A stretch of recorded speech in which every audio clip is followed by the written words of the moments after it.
ឆ្ងាញ់អត់ជាតិម៉េះខ្ញុំធ្លាប់សន្យាជាមួយបងប្អូនអ្នកចង់អ្នកភូមិនៅស្រុកកណ្ដាលថាខ្ញុំទៅប្រទេសចិនលើក្រោយខ្ញុំនឹងយកស្រាយ៉ាង3ហ្នឹងឲ្យពួកគាត់បានភ្លក់ពីព្រោះថាស្រាយ៉ាង3ហ្នឹងគឺវាមានរសជាតិឈ្ងុយឆ្ងាញ់អញ្ចឹងណាបាទដាក់ទៅផ្អែមជាតិបាទជាតិស្លាប់អញ្ចឹងណាបាទអ្នកខ្សោយផឹកតាមសួនស្លាប់មែនបាទអញ្ចឹង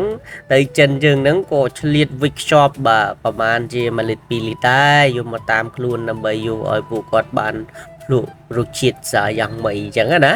បាទមានអីវារៀងឆ្ងាញ់ដែរតាហើយមុននឹងទៅដល់កន្លែងហ្នឹងក៏បាទចូល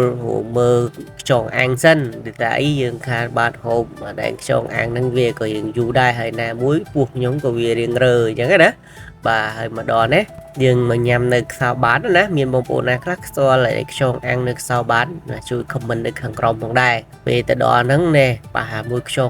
ខែហ្នឹងវាដូចជាមិនសូវជាមានសាច់ប្រហែលរៀងឈួមអញ្ចឹងណាពុកម៉ែបងប្អូនទាំងអស់គ្នាបាទមិនដឹងថាវាបាក់ទឹកចិត្តវាខូចចិត្តឬក៏យ៉ាងណាទេបានជាខ្យងហ្នឹងវាធំតែក្បាលបាទដល់ពេលខ្លួនវាទូចណាសួរហ្នឹងវាកើត depression ហ្នឹងវាជាពតនាគារមិនដឹងខ្យងអស់នេះនោះបាទចាំខ្យងអាំងយ៉ាងយូរក៏ដាក់ពងទាកូនមកក្រប2គ្រាប់ដើម្បីបើកម្លាំងថែមទៀតអញ្ចឹងណាភាសាវារៀងល្ងាចដែរហើយវាឃ្លានអញ្ចឹងទៅក៏យ៉ាដាក់ឯងខ្លែមសិនទៅមុននឹងបានដាក់យ៉ាង3អញ្ចឹងណាបាទហើយទៅនេះវានៅចិត្តបាទតំបន់ទេសចរណាបាទនៅតំបន់តាកាពីមានបាទបងប្អូនច្រើនដែរដែលស្គាល់តំបន់តាកាពីដែលល្បីល្បាញនៅក្នុងខេត្តកញ្ចេះយើងនឹងឯងបាទហើយតំបន់តាកាពីនឹងហើយក៏ជាតំបន់ដីកំណើតរបស់ពួកខ្ញុំផងដែរហើយបើនិយាយពីពងទាកូនវិញដាក់ឆ្ងាញ់ណាស់ដោយសារឃ្លានហើយខានហូបវិញយូរដែរហើយបាទដាក់មួយម៉ាត់ទៅវាជាតិឋានតអិនតែម្ដងហើយបើមើលពីសម្រស់ខ្យងអាំងពីខាងក្រៅវិញគឺគួរឲ្យតំណងណាបាទដាក់ខ្ទិះចេះណា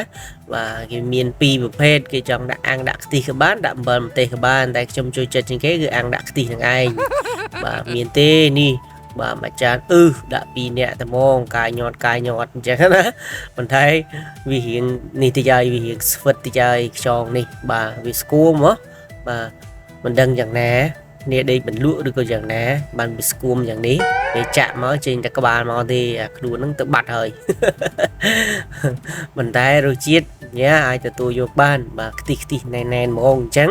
ពុកម៉ែបងប្អូនដែលទៅខេត្តកញ្ចេះកុំភ្លេចទៅញ៉ាំខ្យងអាំងផងដែរហើយបើយើងក៏លេខមកមើលជួរកាពីលេខអស់ហើយជួរកាពីហ្នឹងខែនេះគឺខ្ទិះហើយអញ្ចឹងយើងអាចទៅលេងបានទេហើយក៏ចុះរោងនៅតាមជួរហ្នឹងគឺគេរើយកមកទុកសិនដែរតខែ1ខែ2នោះបានគេធ្វើវាឡើងវិញអញ្ចឹងណាតិចថាចង់មកលេងតាកាពីខែនេះចាប់អត់ហើយលេងតាមសួនតែដល់ឆ្លងបាទឥឡូវនេះក៏ខ្ញុំមកដល់ផ្ទះបាទអ្នកឆុកអ្នកភូមិយើងហើយណែបងអ្នកចិត្តខាងយើងហ្នឹងគាត់មានទីគាត់ជួលជើងមួយត្រីនោះបាទ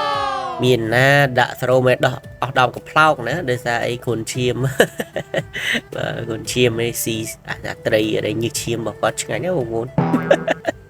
បាទត្រីអីដាក់ស្រោម10កំប្លោកណា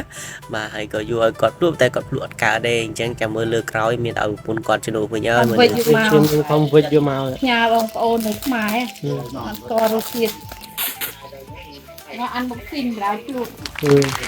ញ៉ាំយ៉ាងណាណាជួបទៅគា